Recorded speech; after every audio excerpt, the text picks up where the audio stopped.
iOS 14.5. So 14.4 dropped last week. We talked about that last week in the security vulnerabilities that it patched.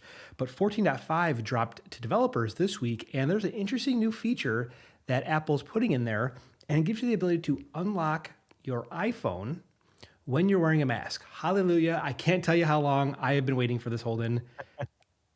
It's such Oh, me a too. I mean, it's total first world problems, but now at least you can unlock your phone if you're wearing if you have an Apple Watch and you have an iPhone. I think so. It says iPhone 12. I don't know if it actually applies to the previous generation iPhones or not. Did you happen to Is read it that? really only iPhone 12? I didn't see that. Yeah, I Oh know. no. Oh I'm on a no, 10R. I'll be so bummed. that would be such a pain, wouldn't it? Let's see here. Let's see if we can find anything on that. Yeah, I don't know. Let's we're gonna go to Mac Rumors because I think that's where I saw it first. While Hold you on. look that up, like I'd be so bummed about that because when I go to the grocery store and go grocery shopping, I'm always looking. I always go to my phone for my shopping list, but I've been resorting to my Apple Watch lately because obviously it's annoying to unlock your iPhone with a mask on. So you have to type in the passcode. It's like I haven't used a passcode on my phone since 2012 when the iPhone 5S came out. So it just feels it's just so painful. Yeah, It's so painful. it is totally painful. I'm sorry for interrupting. Let's see here. This has to be. So I did turn it on my iPhone, and I have an iPhone 12, and I have an Apple Watch. It doesn't seem to be dependent on the generation of Apple Watch, but let's see here. I don't see any. Maybe I misread that where it says it was iPhone 12, but thankfully it's iPhone 10, 10 and above. So 3-year-old phones that are going to get the feature. Now the thing is, that's really a sneaky way, I would say, to sell more Apple Watches. You don't want to have to worry about taking off your mask or entering this big complex password code or passcode on your watch or on your phone. So it's actually really nice. I'm glad that they have it in there. It's funny that you say that about going to the grocery store and having to always unlock your watch. At the beginning of this whole thing, what I used to do is I used to take so I put everything in reminders. I would put all my reminders, take a screenshot of it, and put that as my wallpaper because I didn't want to unlock my phone. It was such a pain. Oh, that's really clever.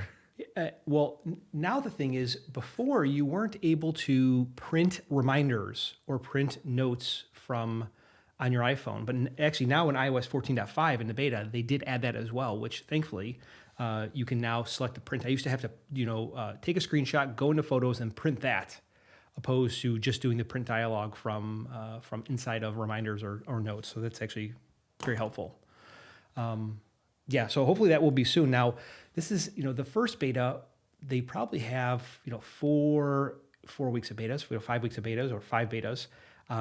I would think possibly it's not unrealistic to see this in the middle to late March, which would be when they usually normally do some type of event under normal circumstances. Any thoughts on that? No, that time frame makes complete sense. Yeah. So hopefully, if you're listening to this, again, it's February 3rd, 6 weeks in the middle of March, you should be able to unlock your iPhone, assuming that you have an iPhone with Face ID and you have an Apple Watch. So that will be the good thing for that. I just say one more time, I cannot wait for the mask unlock with Apple Watch. I just have to say it again. That's all. I just had to say it again. Very excited.